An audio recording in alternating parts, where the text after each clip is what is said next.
Hi, it's Jim Grillo, CMP from HeresChicago.com. I started this program called 20 Minutes in 2020. And what's that all about? Well, we're looking at not only thought leadership, we're looking at new innovations in this crazy world we live in right now. So let me introduce our guest. This is EP number 3. Vandana Walia, is that correct? Yeah. Okay, Yeah. good.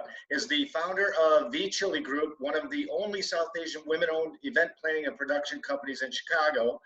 The Chili is a boutique event management company that not only plans and produces events across all spaces, but provides decor solutions, styling, design solutions, corporate social responsibility solutions, and their niche is in CRM, event marketing, and PR. And they do creative strategies to successfully achieve client objectives. Her extensive background in textiles, manufacturing, and fashion bring unique sensibility to the organization. So finally, we got you here. We had to cancel or postpone this a couple of times. I was having sound issues, which I might still be having now, but it's most important that we hear Vandana. So Vandana, I saw you on WGN, and you had such a great interview, and you have some great innovative ideas that you're actually doing right now. So starting out maybe with the virtual weddings, and then we could look at the fundraising, okay? So namaste, everyone. I wanted to start off with this traditional Indian greeting, which if those of you who follow whatever's happening right now, Dr. Fauci said that Americans should forget about shaking hands in the near future. And I think namaste is a great way to greet each other, where we basically say we bow to the divine soul in front of us. And I think we should be doing that in events going forward. It's a great way to greet each other. Having said that, yes, we did the first virtual wedding in Illinois a couple of weeks ago. Our bride was in Chicago. The groom was in Canada, and he was not able to cross the border. And we had to think of a creative solution to make sure that the wedding happens, because they have paperwork or whatever logistical issues. So we decided to do a virtual wedding where he was in Canada, the bride was here, the priest was here, everybody was on their computers, and the priest officiated the ceremony.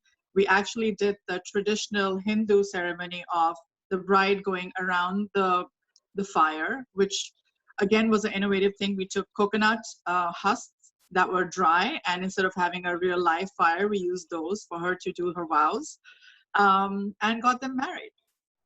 So that's one of the newer things that we've done. Okay, so now what kind of platform did you use for this? Zoom. Oh, you use Zoom. I So use Zoom. how many attendees did you have, and how did you send out invitations? So the invitations were sent obviously via emails. It was just close family. It was the parents, the sister, the bride and groom, and just the first immediate family. The invitations went out via emails, and the time was obviously in the invitation as well. And the only tricky thing was getting the officiant aligned with how to use Zoom, because he has never used the Zoom platform. So I had to help him, walk him through downloading the app, and then doing a trial with him before the event actually happened. There were a few kinks along the way, but we figured it out eventually. Nice. So what about a DJ or music, and all of those things that you don't think about? I guess you save a lot of money on a virtual wedding though, right? We do save a lot of money. I've been telling a lot of brides about that. In fact, there are a few other couples who called us and said, hey, we're interested in doing a virtual wedding. And what I was telling them was that actually Illinois, as of April 3rd, in Illinois, you can get your certificate online now. This is a new thing that the Cook County Clerk's Office has come up with. You can go online and you can get yourself registered for your license now, which you were not able to do last month. So now you're able to do that. And as long as you have an officiant who's ready to get you married, we have a couple of judges, we have different officiants, it can happen. As far as DJ goes, we did not have a DJ. We had the priest who was chanting, so that was kind of our background music. But we could always have music in the back if you'd like. Technology is amazing right now. And or have a DJ actually be part of that Zoom and play his music. And I know a lot of DJs who are, in fact, a couple of them sent me some emails in the past week, and they're doing this online DJ. Like, yes, they're doing, one of them's doing brunch tomorrow. I think it's the DJ firm that emailed me, Eric Sampson over there, Howard Wallach with A to Z. He's been doing a lot of, live Facebook stuff as well. Yes, yes. So there's a lot of innovation that's coming out with this. Now, what do you think about doing this as a corporate event as well, or some other type of an event? Yes, so we are actually working on rolling out our virtual gala platform pretty soon.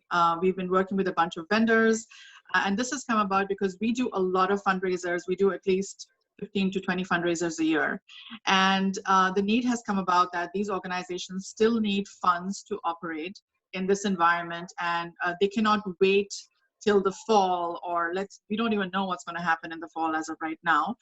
Concretely, we are hoping that it would all work out, but what we're doing is that we're doing online fundraising for these charities, where we work with certain vendors to have the auction items or the raffle items, whatever they like, to be set up online. We are also doing a very interesting event. We're doing a poker tournament online as well. We're working with another vendor, as most of you might know, Jeff. We're working with him on that. And also rolling out, this is still in the early stages, but I would like to send, like a bottle of wine to everybody who is invited to this gala before the event. So when the event actually happens at a certain time, people can open up their bottle of wine and enjoy it while the event is going on. I also have a stand-up comic who is enrolled in this program, who is said that he is going to be there for about half an hour, maybe 15 to 20 minutes during the event, the online event, and he was going to do his thing at that time. So literally forming the whole program and working with different vendors to be able to roll this out for the galas. And there's a vendor who's done a lot of corporate events in the past, and we're trying to streamline with them to see how this can be effectively done. So Jeff also has, he has this talent show that he does, this variety show. It was last night again on Thursday. And he had a ventriloquist on called Chuck. Okay. That guy is hilarious. So you might want to ask Jeff about him too. I didn't talk to Jeff about that. Oh, he was great. I was blown away by what he could do and how funny. Really? And timely as well. So okay. But going back to the wedding real quick, when you go to a wedding, you normally, you have the envelope, you pull, hey, and give the envelope, with the cash in it. How does it work virtually? Is there still a virtual envelope, or? So virtually, I actually did another wedding in Chicago, which was, I think, in the same interview that you saw, which was only a 10-person wedding. So what we did, we had the registries. The registries also now allow you to just send money towards whatever the bride and groom might want. So there are those, and there are many other platforms available now where people can actually send money, and you can retrieve it and do whatever you want. People can Zelle people money. They can Venmo money. We just have to kind of do it in a creative way. I would imagine this would be a good opportunity for people who may be out of work right now too, that, I don't know how long it takes to become an officiant, but to be an online officiant and have your stuff together, Yes. get on your list, Yes. If you're doing future weddings, you know what I mean? So Yes. we all kind of help each other out with our innovations, I guess. I agree. And vendors who are out there, I'm reaching out to them saying, hey, you've done this for me in the past. Do you think you can do this online as well? And they're saying, oh, you know what, let us figure this out. So it's a great way to reach out to your vendor base that exists already and say, hey, can you do this? And a lot of them are saying, yes, let's figure it out and let's move forward and let's do this. Yeah, so a buddy of mine, I know him through the music world. He's in a band, I'm in a band. He reached out to me on Facebook and he was like, hey, Jim, can we talk? And I called him up and he their company does a huge conference and expo down in Austin every year. Mm-hmm. Well, he reached out to me and asking me if I knew any virtual providers like that. So I called up a buddy of mine and actually connected them. So they are going to do the whole conference. I mean, this is a big money conference. It's like a big IT conference where, you know, companies like Microsoft are paying $50,000 for a presence there and sponsorship and expo and everything else. So everything's got to go right, which, you know, everything won't always go right, especially online. So you just got to make your contingencies work, and it's all how you handle it. Yes. But this huge conference is going to happen online. That's interesting. And I think that's the way to go forward, especially going forward, where I think that you're not going to be able to congregate 3,000 people at a conference, at least not right away. I don't see it happening within the next 12 months at least. So till that happens, there is a need for people to still, meet and to talk about things and get their agenda out there. And I think that's the way to go right now. Going back to the wedding you were talking about, I have a decor company that I'm working with, and they said, you know what? If you are doing a virtual wedding, but you want the background to look like, hey, it's a wedding, we will be willing to actually go a day before, use all the CDC guidelines, make sure nobody's there, set up their environment so that when they do have their Zoom pictures or they have pictures, at least it looks like they had a really nice wedding in their memoirs. Nice. Yeah. You know, and the most important thing is that the wedding happened. Yes. And you didn't have to deal with, maybe the drunk uncle or the hokey pokey, you know. Yes, I agree. I definitely agree. And I think it's so good that the Cook County's clerk office has realized the need that people do want to get married. And the little bit of happiness right now, I think, is a big deal, because we don't know how long this is going to last as of right now.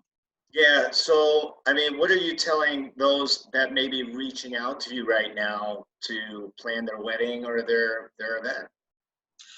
Well, the two things that are important is that are you stuck on a date? If that's the date that you want to get married, let's say you want to get married on September 1st. If you're stuck on the date, you have to be willing to have a plan B in your head and think about the fact that you might end up postponing it, or you might end up doing a virtual wedding or a virtual event at that point, depending what the situation is. As long as you're okay with that, it's fine.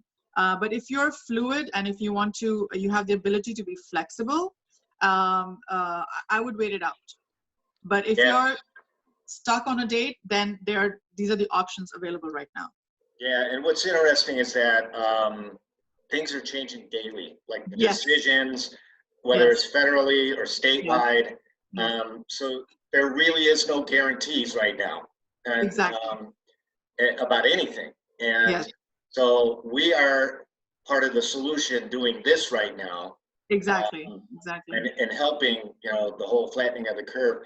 By the way, they just came out where in Chicago, they're going to rule out any big live festivals, Lollapalooza and some of these other ones, who would have ever thought that, right? Yes.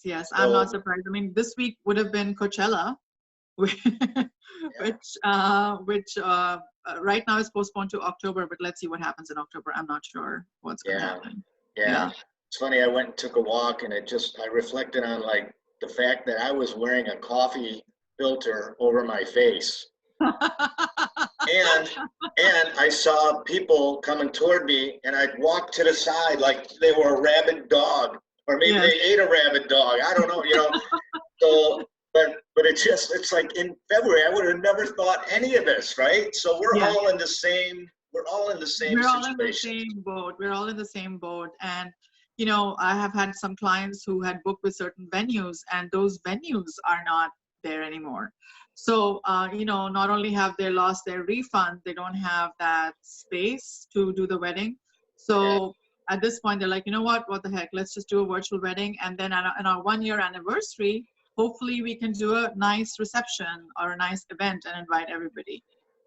So that's another way that people are thinking right now. Yeah. Well, so what's consuming your days at this point? Virtual is what's consuming my days right now. We are really looking seriously into rolling out the virtual gala platform within the next couple of days. So talking to vendors, all kinds of vendors, and seeing the opportunity to be able to roll this out so that it all comes together. I even talked to a caterer to see that would it be possible to deliver food to 100 people between 8 and 8:30. He thinks I'm being over ambitious in the Chicagoland area, but let's see if that can work out. So I'm just kind of working on this right now and being able to help people's questions. A lot of people are sending us queries, whether it's online or on Instagram, saying, hey, we want to do this. Are we able to do it?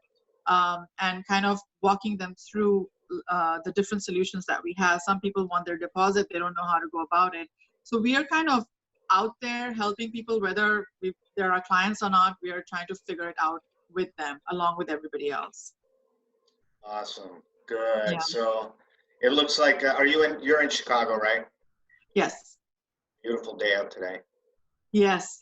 Gorgeous. Sunshine. But it's cold though. It's cold though. It's a little deceptive.